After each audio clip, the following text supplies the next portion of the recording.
2 அப்ரண்டிஸை வேலைக்கு சேர்த்தாச்சு. நிறைய பேர் சொன்னீங்க, "அக்கா கொஞ்சம் வேலையை கம்மி பண்ணுறக்கு யாராவது ஆளுக்கு சேர்த்துக்குங்க" அப்படின்னு. வேறு ஆளெல்லாம் இந்த ஊரில் வேலைக்கு ஆள் மாதிரிலாம் போட முடியாது. நம்மளும் நம்மளோட வேலைகள் வந்து பல வேலைகள் செய்கிறோம். அதனால் வந்து நம்ம நிலையா ஒரு வேலை செஞ்சோம் அப்படின்னா ஆள் வைக்கிறதுக்கு கரெக்டாக இருக்கும். அப்புறம் நம்மளுக்கு தான் 2 அப்ரண்டிஸ் இருக்காங்களே, அவங்க கொஞ்சம் ஹெல்ப் பண்ணாங்க அப்படின்னா அதுக்கு தகுந்த மாதிரி வேலை செஞ்சுக்கலாம் அப்படின்னு சொல்லிட்டு ஸ்கூல் லீவ் விட்டனால அவங்க ஜாலி அப்படின்னாங்க. நான் காலி அப்படின்ட்டு வேலையை கொடுக்க ஆரம்பிச்சிட்டேன். அப்பப்போ அவங்க செய்கிற வேலைக்கு ஏதாவது ஒரு காசு கொடுத்துட்றது. ஏன்னா ஸ்கூல் ஓப்பன் பண்ணும்போது ஏதாவது உங்களுக்கு தேவையானதை வாங்கிக்கோங்க அப்படின்னு சொல்லிட்டு. இந்த டைம் நம்மளுக்கு ஹெல்ப் பண்ணுறதுக்கு 2 குட்டீஸு, அதுக்கப்புறம் என் உடன்பிறப்பு வந்தனால உங்களுக்கு டக்கு டக்குன்னு நீங்கள் ஆர்டர் போடுற பழமெல்லாம் நாங்கள் போட்டு விட்ருவோம். ஞாயிற்றுக்கிழமை கூட இந்த டைம் வந்து போட்டு விட்ருந்தேன்.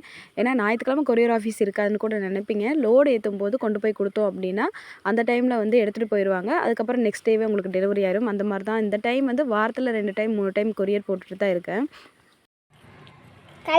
கள்ளி செடி ஒரு காய் வளர்த்துருச்சு. காட்டு காய்ப்பா மூச்சு குங்கிட்டு ஓடிருச்சு.